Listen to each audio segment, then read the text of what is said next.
ভোটের আগে সিপিএম ছাড়লেন প্রতিকুল রহমান। যা বলার দলের মধ্যেই বলবো, বাইরে কোথাও কিছু বলবো না, স্পষ্ট বার্তা তার। নিয়ম মেনে দলকে বলেছি, এখনো যা বলার দলকেই বলবো। মোহাম্মদ সেলিমকে ইতিমধ্যেই তিনি পদত্যাগপত্র দিয়েছেন, কিন্তু যা জানা যাচ্ছে দলীয় সূত্রে যে এখনো পর্যন্ত তার পদত্যাগপত্র কিন্তু গৃহীত হয়নি। তিনি অন্য কোনো দলে যাবেন কি যাবে না তা নিয়ে একাধিক জল্পনা তৈরি হয়েছে, কিন্তু এরই মাঝে আপনাদের জানিয়ে রাখি প্রতিকুল রহমান তিনি কিন্তু স্পষ্টত বলেছেন, যা বলার দলের মধ্যেই বলবো, নিয়ম মেনেই সব কাজ করব। নিয়ম মেনে দলকে বলেছি, এখনো যা বলার দলকেই বলবো, স্পষ্ট বার্তা প্রতিকুল রহমানের।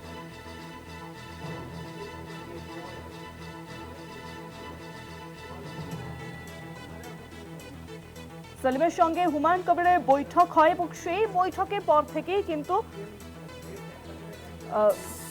বেসুরো ছিলেন তিনি।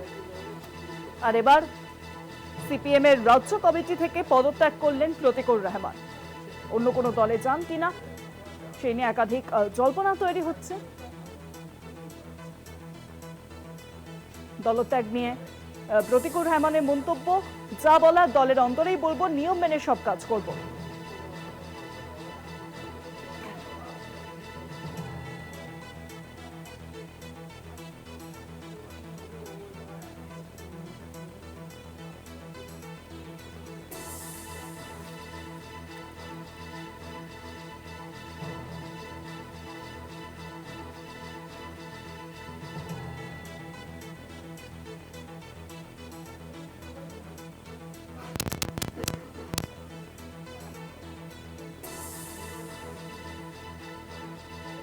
ফোনলাইনের সঙ্গে রয়েছেন বামপন্থী নেতা প্রতিকুল রহমান। প্রতিকুল বাবু, কলকাতা টিভিতে আপনাকে অনেক স্বাগত। সিপিএম এর রাজ্য কমিটি থেকে আপনি পদত্যাগ করেছেন, কি কারণে এই পদত্যাগ আপনার?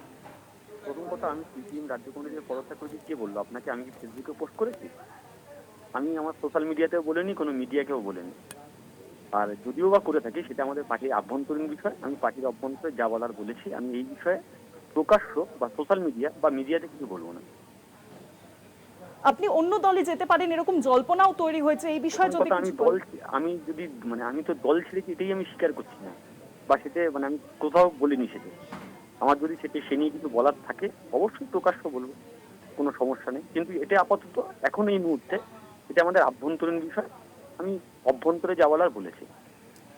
ভবিষ্যতে যদি কোনোদিন প্রকাশ্য বলি অবশ্যই আপনাদেরকে জানাবো। অনেক ধন্যবাদ আপনাকে। ফোনলাইনের সঙ্গে ছিলেন বামপন্থী নেতা প্রতিকুল রহমান।